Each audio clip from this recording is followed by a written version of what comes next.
hello, and welcome. I am your host of What Are You Reading? What Are You Writing? Author Karen E. Osborne. I have 5 novels out. The latest is Justice for Emerson. I am so glad that you're here. This is a space for readers and writers to come together and talk about books. I am so delighted to you guys to see again, the amazing and wonderful Robert Johnson. Hey, Rob. Hello, everyone. Hello, Karen. Nice to be back with you. I am so glad you're back. So, the first time you met him, he had just published his memoir, From Prey to Protector. And then something bit him, and we're going to ask him about that. Something bit him, and he wrote a novel, and his novel was The Bebop Bouncer. Can you show everybody your Bebop? I love that cover so much. Can you show your Bebop? Yes. Look at that. The Bebop Bouncer. And he created this terrific character, Ray Stone. And then Ray decided to grow up or something, right? Ray just told you he was moving on from being a bouncer and he's now a detective.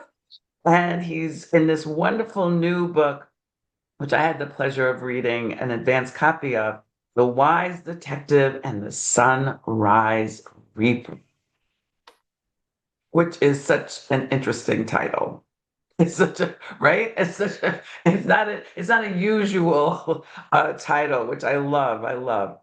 So, Rob, you write gritty thrillers now. Now you've got two gritty thrillers, and quite a splash of romance in there. Quite yeah, a little Yeah. love in there, right? So tell us the premise of your latest novel. Tell us what's happened to Ray and what's going on in this new one. Sure. I'd love to do that. Could I just read you a quick blurb because I don't. I Yeah, want yeah. to set the stage, and then I can discuss process and characters and art and culture and all that. But this is the blurb on my website, and I think it says it's a good stage setter. The Wise Detective and the Sunrise Reaper. In the searing heat of NYC's 2011 summer, a mobster's execution sparks a deadly game. Veteran detective Ray Stone and his relentless partner Janet Mosley plunge into a treacherous web of mobsters, gangs, and corrupt power players. As a gang war brews and bodies fall, justice comes at a price. The Wise Detective and the Sunrise Reaper is a gritty, high stakes thriller that exposes the dark pulse of a city on the brink. All So right. I think it's a bit of a mouthful there, but it kind of sets the stage. You know, there's a reason we write these blurbs because it prevents us in settings like this from running on and not touching on all the points. So I wanted to put that out there uh, just to have your viewers get a grasp of the setting, the The era. setting and the Picture. premise of the book. Mm-hmm. So Ray was when we first met Ray, he was a bouncer, the bebop bouncer. Yes. And now Ray, so time has passed, and Ray is now a detective. It's a little bit about Ray's maturation, his growth from bouncer to detective. Yeah. So um, quite a bit of growth and maturation. In the Bebop Bouncer, he was dealing with some perilous issues throughout the scene in New York City in the nightclub setting, in particular, dealing with the narcotics trade and its rampant use throughout the nightclub scene. And he was kind of powerless in that, you know, a bouncer only has so much authority and can only act in accordance with putting out management policies within the work setting. Whereas his maturation, as he just decided to uh, go against his mother's will and joined the police department, his maturation came in a 10-year period as a police officer, promoted to detective, and becoming a seasoned homicide detective. And the title, which you commented on, I emphasize wise detective because I believe his years of experience and all that he dealt with as a young man in the bouncing business or the nightclub business added to his wisdom on how to deal with people. Some of the same people as now a homicide detective, where he has authority and support and people around him to facilitate his ability to deal with all of these issues with regards to murder, and in the scene and in the setting of the 5 boroughs of New York City. You know, this book, The Wise Detective, takes you on a ride from Sunset Park, Brooklyn, to the northern Bronx, and in between you're in Washington Heights and Astoria Park in Queens. If you look at the title, the photo, it's a little dark, I know, but this is a photo of a scene. I actually took this picture, and my artist created the animation of it and put it together with my vision. Pedro Gonzalez is his name. He's actually quite a young artist, and he's a teacher, an art teacher. And this picture, not many people will get the setting or where it is, but this is, if you're from Queens and if you're from New York, you've probably seen this before and don't realize it looking at it in this picture per se, but that's the Hellgate Bridge. And beneath it, you'll see what's now the RFK Bridge, which is formerly the Triborough Bridge. So this is from a riverbed looking south at the East River in Astoria Park. And anyway, the book is a wild ride from Sunset Park, Brooklyn, to Washington Heights, to the northern Bronx, and into Queens, and on Rikers Island. And it's just a cultural roller coaster ride for New York. And I believe that what I've touched on in this book is my desire to emphasize the importance of authenticity in art, whether it be geography, culture, dialogue, in particular dialogue. I've learned at this stage that the true art in this writing of fiction is in being able to create dialogue. What would someone say in that scenario? What would a wife say to a husband? What would a detective say to his boss? What would the boss say to the detective? And that's where the art comes in that I've learned, and I've enjoyed experimenting with this. But I believe it's in this book, both of them. There's a lot of authenticity in the culture and in the dialogue. That's the part that really struck me in all 3 of your books, is your authentic voice. And because you're writing what you know, you're writing what you experienced. You know, you were a bouncer and Yes. you were a detective. You retired as a lieutenant, right? Correct. Detective lieutenant. So that authenticity comes across because, you know, yes, you're writing fiction, but it's based on things that you know, and you know what a detective would sound like, a New York detective. Correct. Would sound like, because that's you. That is so cool. So tell us a little bit about that writing process. When, you know, you've got these. I remember when I read your memoir and I said to you, Rob, like 5 novels in here, because there were so many great stories in your memoir that I thought you could all, you know, turn them all into stories. Tell us about your process, when you start a book, you get through it. What's your writing process like? Just for the record, you were actually the catalyst to these 2 novels by that comment to me years ago with regards to my memoir, and it didn't occur to me to try my hand at fiction. When you said that, I was like, that was a challenge for me because I had time and I wanted to give it a shot. And here we are. I'm 3 books in, you know, two fiction. But my process, I know I said a lot before, but you asked about maturity, so I want to definitely touch on that. If those who've read the Bebop Bouncer, Ray Stone was a younger man, but he seemed to know what to do and have the wisdom to make the right decision at an early age, and things fell into place for him. A lot of luck, some good fortune and some intelligence. He was able to overcome a lot of obstacles in the Bebop Bouncer. And now as a Yes. detective, his maturation, as you question, he's literally a walking, encyclopedia of, what to do next, and to get the people around him to buy in to his vision on how to proceed, and it's not so clear it's going to work out. Does it work out? I don't know, you'll have to read, but there's a lot of times where, the wise detective plays out in the theme of the book as the book unfolds.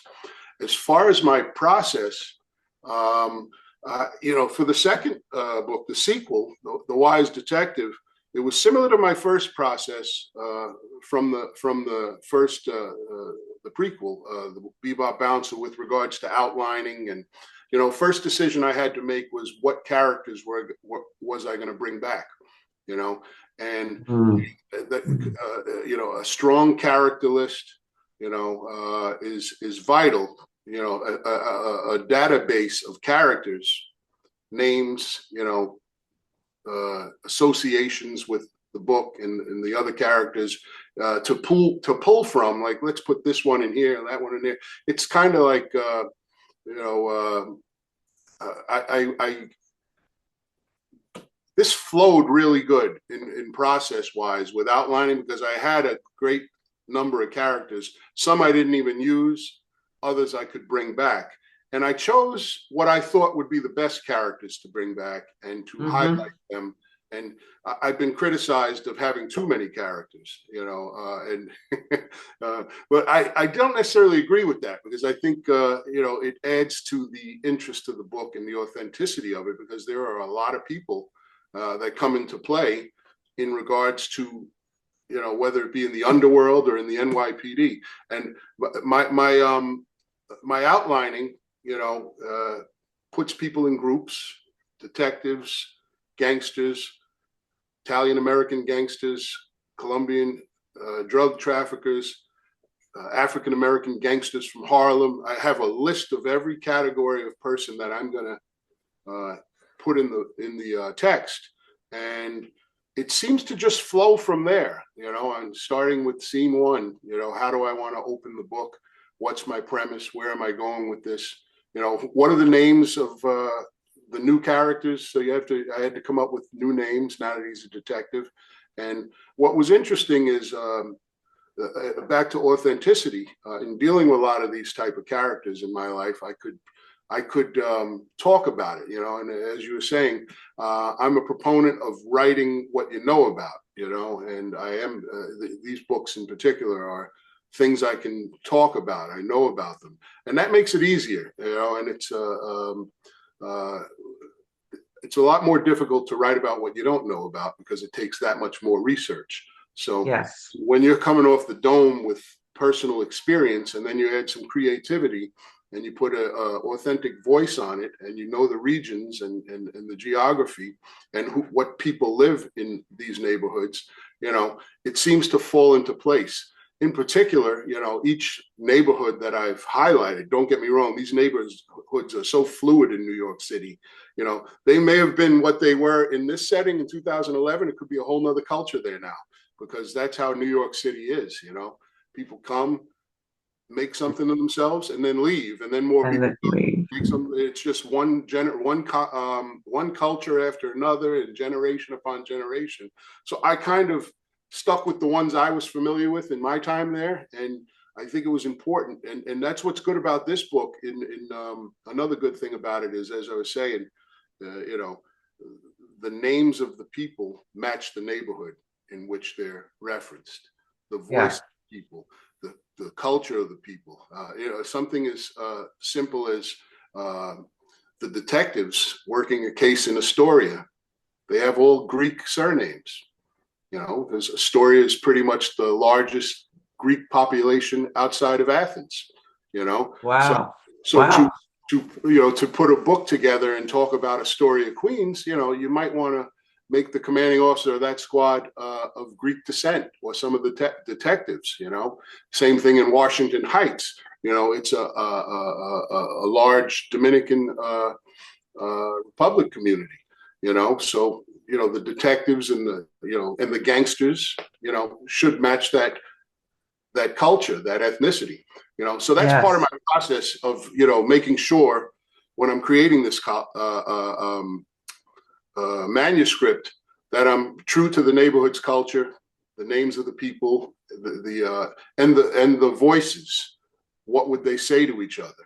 The And that detective. authenticity comes across so strong. I think that's the strongest thing about all three of your books is the authenticity. So that's fascinating. I did want to ask you about something else though. I Yes, noticed I follow you on social media, and I noticed that you are involved in a writer scene, that you belong to with a group of writers. correct. And that seemed new for you for this book. It seemed that it was less true for the first book, and now you're part of it. And what has that added to your writing life, being part of a writers A group? group. It's been a fantastic opportunity. Long Island Authors is a group of mainly independent authors who've been brought together through these wonderful people that created this organization, uh, that provide opportunities that independent authors couldn't necessarily afford on their own, or wouldn't have the fortitude to go out there and try and do it on their own, because it's just a world of difference from traditional publishing to independent author work in regards to support. And as an independent, I happen to be semi-independent, semi-published, because I have a hybrid publisher, and I have a lot of tools at my disposal through my hybrid publisher, but that costs money as well. So being part of a author group in your town, it encompasses Nassau County and Long Island, in Suffolk County of Long Island, New York. I think there are at least 2 million people in Nassau and Suffolk, maybe 3. I'm not too sure of the complete census at this point, but with that, there are hundreds and hundreds of writers, if not thousands.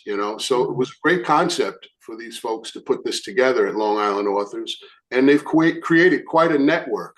And they host wonderful events, and they provide a service. I'm one of their featured authors because I've been with them for 3 years now, and it's just been a great experience in that they have monthly Zoom meetings, and they discuss how they can help us, and we can help each other. As you've said before, writers helping writers, and it's just a network of that. And if you go to their website, longislandauthors.com, you'll see dozens and dozens of writers, from children's authors to fantasy writers to memoirists and fiction writers of all sorts in this network. And we're all highlighted there. We have our own pages where you can access our work and read about us. So it's been a great resource. Yeah, I that's would encourage anybody to join that are on Long Island in particular, or New York. They're open to talking with you. So it's worth it. yeah. They have a great newsletter as well. Looking at the bigger picture, what you just described is what all writers need. Like, I'm traditionally published, Mm-hmm. but unless you are in the top 5 publishing houses and a big name in those top 5, we all have to market.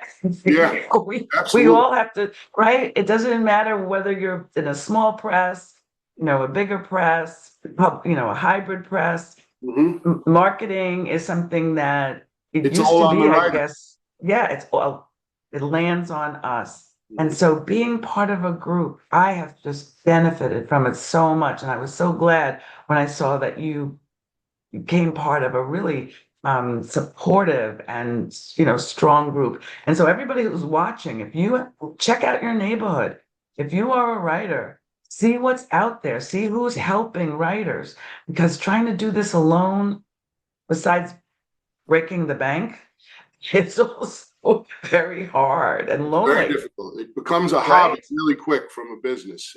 Yes, yes. And So is there anything coming up? Is there anything, do you have anything percolating? well, I have ideas. I have titles, and I've been. I don't know if this is your experience. I just saw a guy interviewed recently. He's a great writer, and his name is Dan Brown. Ah, yes. Dan Famous. Brown is a famous author. I quote him. I've had the mantra of write about what you know about. I quoted him as saying recently. I saw him being interviewed. He said, "Just write the book you want to read." And he sold millions and millions, so he has that option, I guess. But so it's something that I honestly, I like the books I've written. I'm really stoked about The Wise Detective, as I was the Bebop Bouncer and still am. But as far as things coming up right now, I've learned, as I'm sure you probably alluded to in our past conversations, it's how do you stop working on one book, and as far as promoting it and trying to sell it, and then the load's getting heavier now with 3 books out. It's like to even contemplate another book. I'm not ready to put these 2 down yet because I want to sell them, and I want them to do well. So I'm kind of in a pause right now. I have some titles. I can write at least 2 more books, I believe, based on whether I can break away from this series or continue with it. I have ideas, and my this process for me has started with titles. So I don't know. Was that how because you've had some wonderful books. Do you start with the title? Do you ever know that Mm. going in that this is the title? No, voices in my head. I Mm-hmm. start with characters talking to me, Yeah. talking to me, talking to me. And when I can't write, it's because they went silent. And then I have to walk away and ask them where they are and what are they doing and why aren't you talking to me? Eventually they come back, obviously, And then they 6 come. books later. And then for titles, I actually I check to see how many other books have that title. And, Mm-hmm. Right. sometimes I have a title that feels like it's perfect for the book, Mm-hmm. but there are 10 other books With the that have same that title. same title. You Yeah. don't have that problem. Your titles are unique. They stand alone, which is so good. But we're gonna run out of time here. Yes. So I want you are such a good you are a reader. You read, read, read, as most writers do. And I wonder if you have any new recommendations since the last time we chatted. Well, my first recommendation, which was my favorite summer read, was Oh, Justice for Emerson. oh, I've enjoyed every page and kept turning to the end through a very busy summer. I went back to work this summer, but on my spare time, I was reading 2, 3 chapters a day. I tried to do 20 pages a day. It took me about a month and a half or so, but I got through it and I really enjoyed it. Just again, thank Tangled you. Lies, and you know, it's just I'm going to start Grace eventually. I've gotten through getting it right, in all your great books, but True Grace is next, I believe. Another book I've read between spring and summer is Undertow, The Rip Current That Drowned Myself and Saved My Soul. This is a memoir by a friend from Long Island Authors. And it's just his story. He's a young man who went to school for hospitality management. His author name is Nash Hudson. He went to school for hospitality management, got his 4-year degree, and this book highlights his trials and tribulations trying to break into the cruise industry, to be a cruise director. And it's quite a journey he goes on, and it's just for someone myself who loves to go on cruises or has, years ago in particular, it was fascinating to see what inspires the young people to go into this work. And he put together quite a thick book here for a young man of his age. And just he has a really nice style and keeps you going, because you want to see him succeed. And it's quite a journey, and what a difficult industry to work in and break into. So I read that, and I also read a book. I went down a law enforcement rabbit hole this summer. I don't have it on me. I returned it. It's from a dark time in our history in New York, but in the country in general. It's called Murder at the Harlem Mosque, and it's a book written by Sonny Grasso, a retired detective who was popular in the 1960s and 70s with screenplays. He was the brainchild between the French Connection and Seven Ups and all of those books.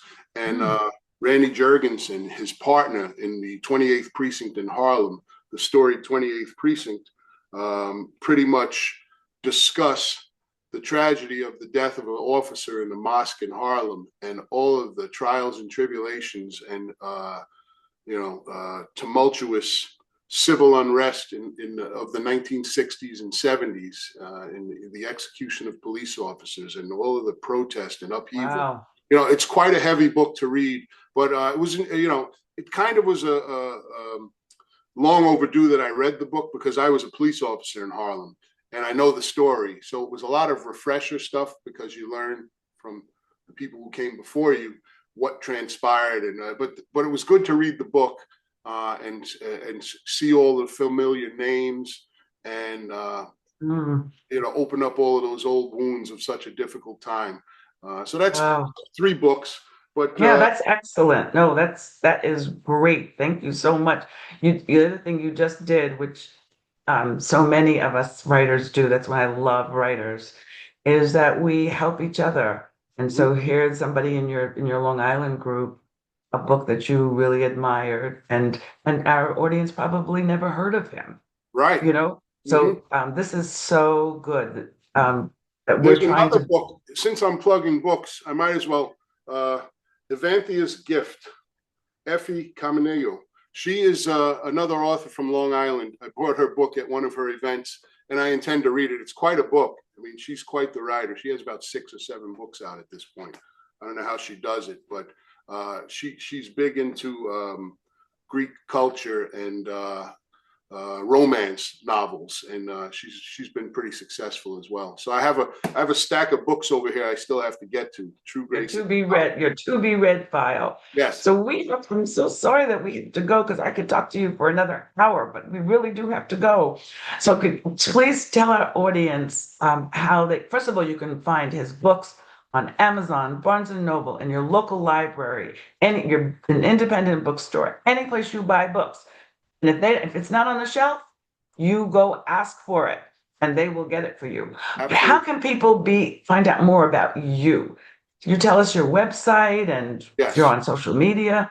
So I have a website which has all of my work available through Author House Publishing. But as you said, just a simple title search in Amazon or Barnes and Noble. My books are all available on Amazon and Barnes and Noble and through Author House. And you can access that as through the Amazon or Barnes and Noble website or my own website, which is www.robertjohnson66.com.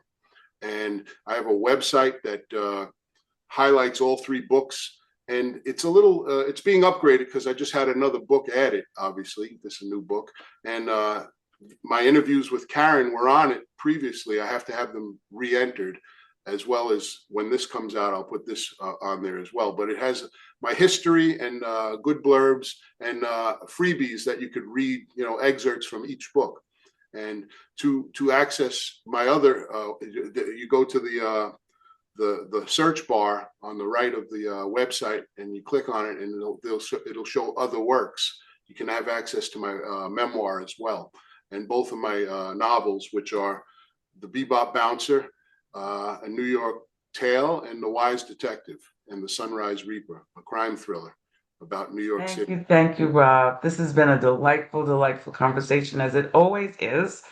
I hope all of you are excited.